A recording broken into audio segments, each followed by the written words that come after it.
Right, with us we have Woody Jacobs, coach of African Stars. Woody, you've just beaten Ramblers 2-0.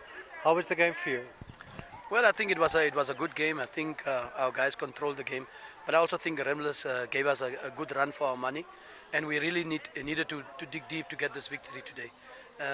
We created some chances, but we were not as efficient in front of goal as we would have liked it to be. But at the end, it's a 2-0 victory, and it gives me great pleasure to say that. I think the boys has really worked hard, and I should give all my credit to them. Right, after a goalless first half, Ferdinand Koronge scoring a first goal, and then second goal, which Ramblers argued a lot, but the ref said it went over the line, looked like it didn't go, but you happy with those goals there? I mean, what can you do in situations like that? If the referee decides, I think they the final, they have the final decision. And from my angle, it looked like yes, maybe, but I'm not sure. But I'll take it. I mean, it's a victory, and I think we pressed hard for that, and it's due to our pressure that they kick the ball into their own net. So to be honest, I think it was a fair result. Although I think Ramblers, we should also give them credit for the way they pushed. But I think Stars deserve victors here tonight.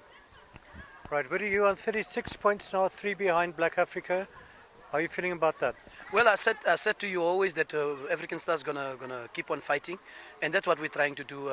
We didn't have a good game against Orlando Pirates with 82 minutes or 81, or a lot of speculation going on there.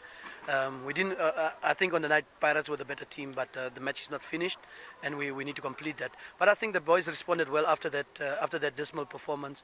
They really responded well. We went away to Arrows, and we got a good result, and we fought hard, and we're not as efficient as I would like them to be, and playing some dazzling football, but we are working, and we're getting the results. We're grinding out the results, and that's what champions are made of. So we're gonna push it all the way up to the end in terms of the championship.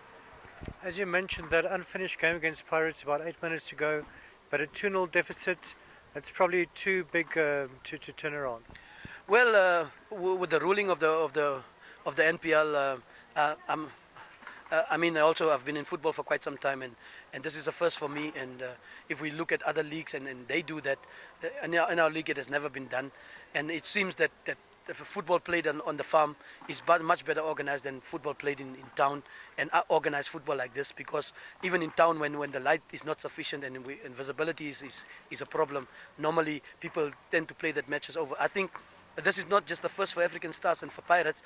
This is a precedent that will be set for some time coming, because these are things that can happen in a football match. I'm not convinced that they took the right decision, but it's up to my club bosses to decide on that. But if I need to advise them, I'll tell them that we need to appeal this, because there's no football match that you come and warm up, you expect spectators to come and you play an 8-minute match. It's total. I've never seen it, and we were not the home team. It's the home team responsibility to look at all these things. If there's a pitch invasion by supporters, they should take the blame. And these are things that if we look at the rule and the rules of Namibia Football Association, then these are things that they overlooked. And also, I also think that there was conflict of interest in the decision that was made, because if you look at the management committee, they consist of people representing teams and people that have a stake in the running. This is $1 million that's at stake. So how can you make a decision of that nature? I think for a reasonable and leadership will say, let's be fair, because FIFA is all about fair play. Let's play the game over, and maybe, like I said, we were not our best that night, but maybe God gave us a second chance, and give us that second chance, so that if Pirates beat us convincingly, then we know that we are beaten. But the match in itself was never finished.